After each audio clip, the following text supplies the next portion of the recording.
Well, thank you all for coming here today, and for those of you who are watching online, better days are coming. As we heard from President Biden last week, by the 4th of July, it is possible that we may have enough people vaccinated in this country that we can get together in small groups and a family and friends and be able to feel somewhat a little bit more back to normal. But in the meantime, we're still battling COVID-19, and that's why we're here today. We're here to give working class families in Illinois a lift as we all try to recover from how COVID-19 has disrupted our lives. I am joined today by Chicago Mayor Lori Lightfoot and Brent Adams from the Woodstock Institute, representing a dozen public interest groups that advocated for the policy change we are here to talk about today. We are also graced with the presence of Rose Grelier, who's the parent leader of Kofi. And today I'm announcing that the Illinois Office of Comptroller will not be deducting any fines or fees from the tax returns of Illinois' working poor this year. In other words, low and moderate income taxpayers in Illinois who qualify for the state earned income tax credit will receive their entire tax refund this year. That's a person who earns less than $15,820, or a family of four earning less than $56,844 a year. During an ordinary year, about 41,000 working families in Illinois see an average of $363 taken out of their tax returns for fees such as parking tickets. This adds up to more than $15 million in direct relief. Now, these families still owe that money. My office does not have the authority to erase this debt, and we encourage everyone to pay their tickets. But this has been a rough year for everyone, especially the working poor. Many of them lost their jobs or faced high medical expenses. Many are counting on their state income tax refund to pay bills or put food on the table. While federal relief is on the way, we want to help as many people here at the state level as well. That's why we're suspending garnishments for those eligible for the state earned income tax credit this tax year. You'll hear shortly from the advocates for working families who asked us and the City of Chicago to look into this, and from Mayor Lightfoot, who is joining with us in support of this policy today. I'd like to give you some background on our office's local debt recovery program. Many years ago, our office was empowered by the General Assembly to deduct missed child support payments from state income tax refunds. Just to clarify, child support garnishments are not affected by today's announcement. They will continue to be withheld and passed on to the custodial parent. About 10 years ago, the General Assembly expanded the program and allowed cities like Chicago to contract with the Illinois Comptroller's Office to collect unpaid fines, such as parking and traffic tickets, from state payments like income tax refunds or lottery winnings. Having said that, over a year ago, I announced that we would no longer withhold unpaid red light camera tickets from taxpayers' income tax refunds. That decision was made because of corruption uncovered in the red light camera industry, resulting in indictments, as well as reports showing connected government officials getting a cut of those fines, and the fact that these fines disproportionately impacted poor families. Furthermore, more than 90% of red light camera tickets in many jurisdictions are not for running through red lights, but rather for failing to make a full 3-second textbook stop during a legal right turn on red. As in this example, the public interest groups argued persuasively that COVID-19 has been a serious hardship on working poor families that are disproportionately impacted by these fines and fees. Although families qualifying for the state earned income tax credit represent only about 15% of all state filers, they account for 36% of the money withheld from income tax refunds. So yes, fines and fees do hit them disproportionately. Our action today will put $15 million back into the pockets of these working families.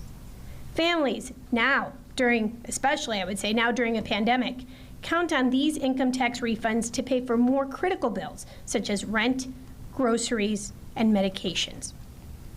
I want to emphasize that this relief benefits only working families. This policy does not have an effect on those who are not paying state taxes. Let me tell you a couple other things this policy does not do. It does not eliminate fines, but rather defers collections to help people struggling through this pandemic. This is not an amnesty. The Comptroller's Office does not have the authority to forgive debt. People still have an obligation, a legal obligation, to pay traffic and parking tickets and other fines. Cities can hire private collectors to collect these unpaid obligations, so our office encourages people to pay those fines. This change is not permanent. It affects tax refunds for this tax season 2020. We may extend this policy change at our discretion, and we will make a determination based on how quickly our state returns to normal. Now, our office does not take this action lightly. The COVID-19 pandemic has also hit cities in Illinois and small towns in our state hard. We recognize cities have a right to collect legitimate debts. We ask the cities and towns to recognize, though, as we have, that giving struggling families at the margins a break has to take priority this year. The relief package President Biden signed Thursday is sending $5.5 billion in financial help to cities around the state. That should blunt the impact of our policy initiative today. We will still collect and send to cities around the state money from the 85% of taxpayers with unpaid fines and fees that earn income above the threshold to qualify for the Earned Income Tax Credit. Today's action is a narrow, targeted approach to provide COVID-19 pandemic relief to low and moderate income working families who need our help now. Thank you for joining us today, and I'd like to introduce Chicago Mayor Lori Lightfoot. I want to thank her for her partnership in helping Illinois working families and invite her to share some thoughts.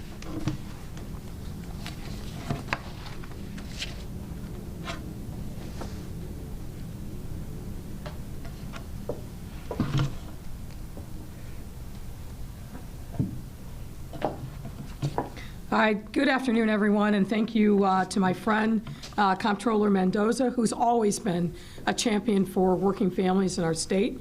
I also want to extend my thanks to Kofi parent leader Rose Grillier and Woodstock Institute Vice President Brent Adams.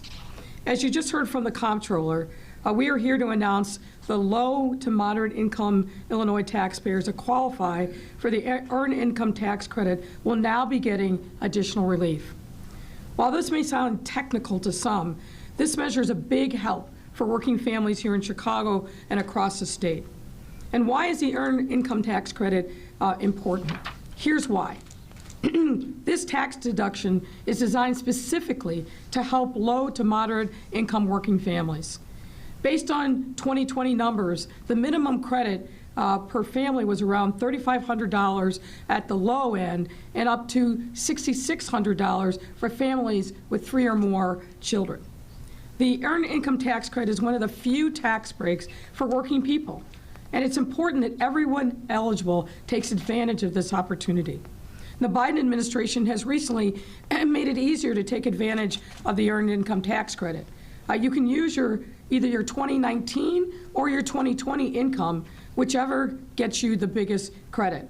And the increases in the American Recovery Act include bigger credits for low-income people who can take advantage of the Earned Income Tax Credit. That's all good news. And let me share some numbers to show what this means for us here in Chicago.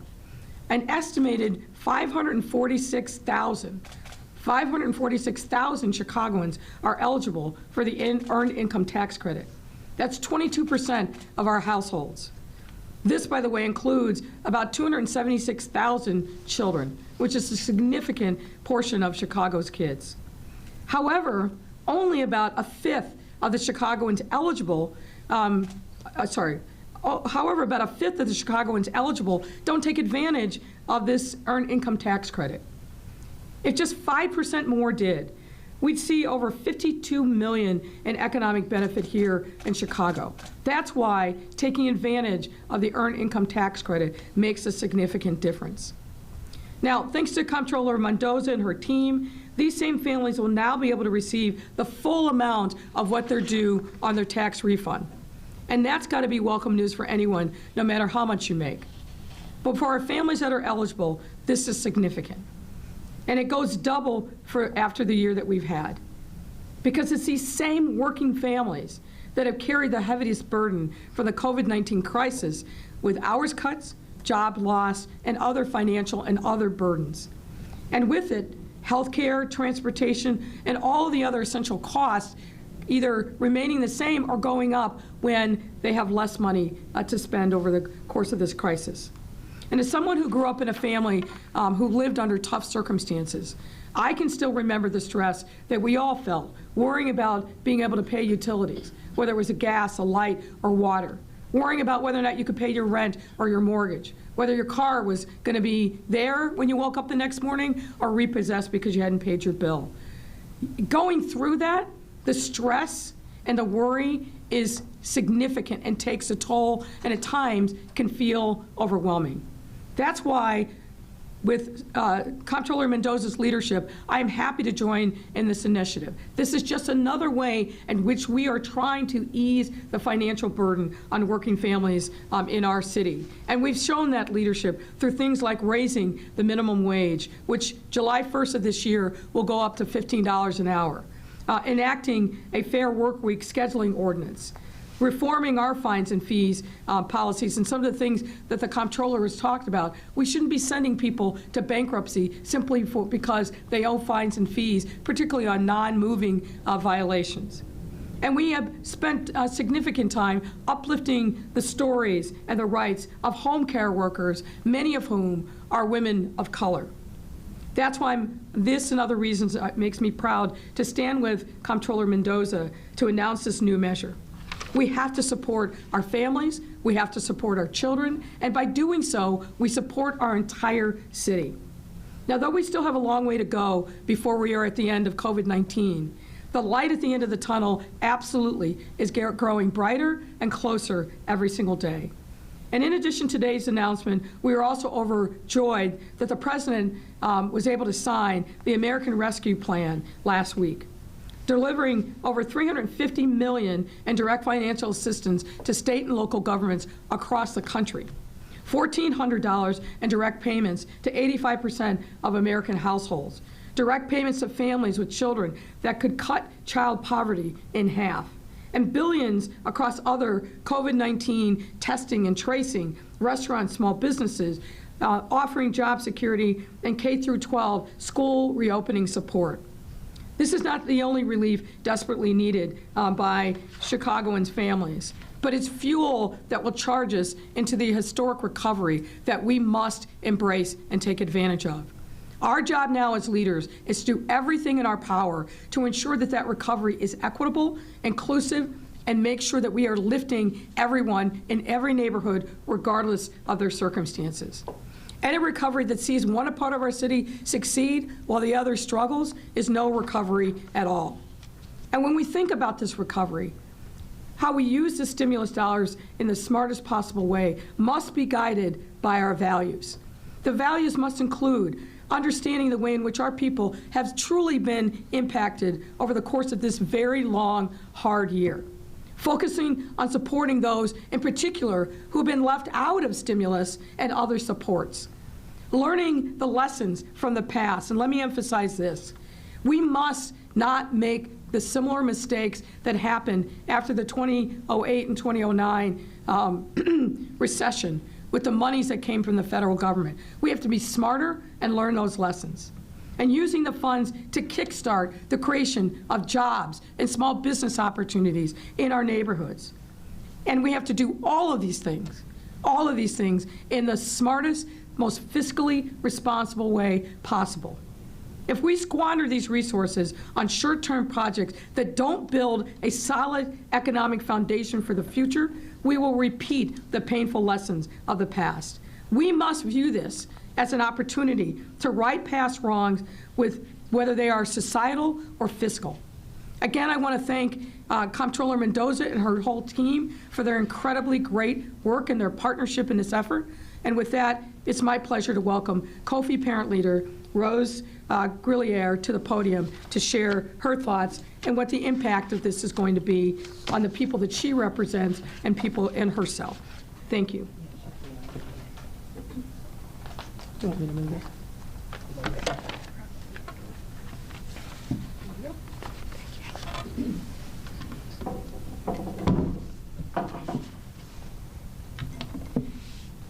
Good afternoon, everyone. To the mayor, the comptroller, and each of you here today. Coffee Power Pack Illinois applauds and says thank you to the comptroller for the initiative to stop the seizure of tax returns, especially now when the road to recovery needs every ounce of empathy and support that government can give. Thank you for considering that this money is already owed as an after effect of the pandemic. So I say thank you because thank you makes room for more. And we definitely look forward to more. For by no means is this the end, but a great step toward revitalizing communities that have been further impoverished and harmed by fees and fines and collection practices. Though we continue to advocate and have these sometimes uncomfortable, difficult conversations just to bring the human back to all communities, let's be fair. This new administration inherited this mess. So I don't want us to play the blame game, but I want us to help them navigate with truth so that they can create better policies. It's easy to complain and be unproductive, but it's beneficial to hold each other accountable and to all do our part to make things better. I'm told that nearly 550,000 Chicagoans are eligible for the Earned Income Tax Credit, but approximately 20% do not take advantage of it, losing over $52 million in economic benefits. Please utilize these opportunities that we've been fighting so hard for. This could be the year that people could get their largest refund ever, in addition to the stimulus checks. Not only can they receive the relief that was announced today, but this year, out of all of the taxes that can be filed, and they can become a part of the change that we all want to see. Because either you're a part of the solution or you're a part of the problem. Thank you, Comptroller and Mayor, for your efforts. Let's continue to do the things that make all of Chicago great. Thank you.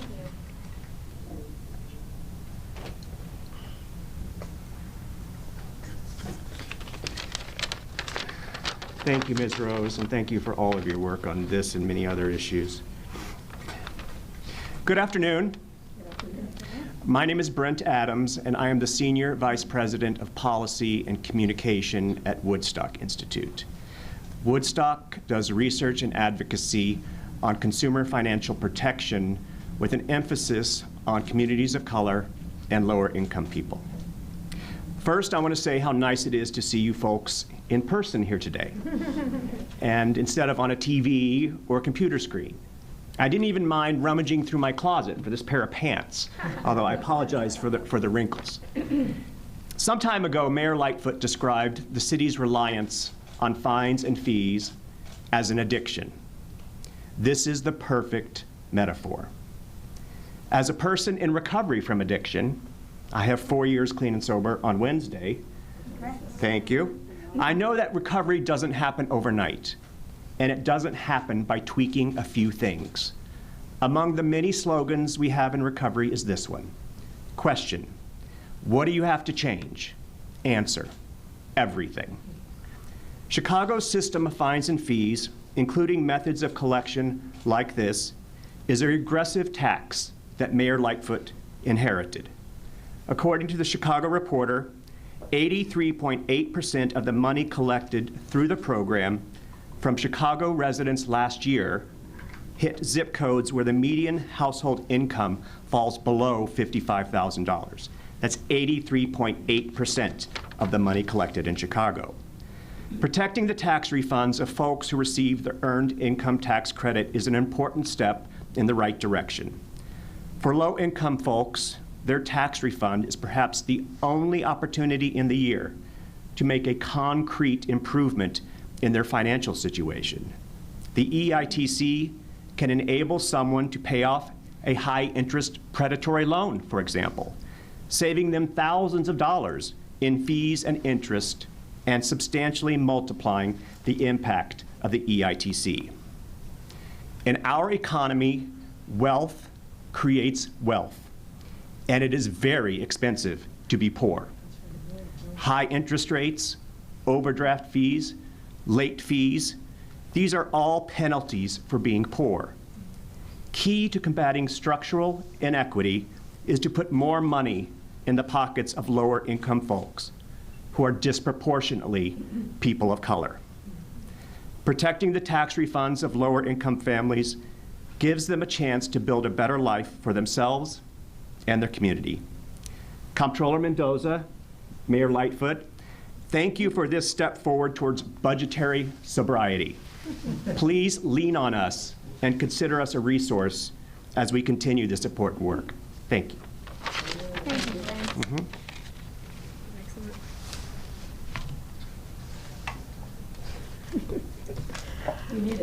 I will open it up to questions, if anybody has any. Yeah, I'm good. This is about, giving the relief. Why not make it permanent? Because many feel that it's an overreach of government to take out fees and fines from their tax returns anyway. And is there any way the $1.8 billion in COVID relief could pay for the $15 million just this year during these economic hard times?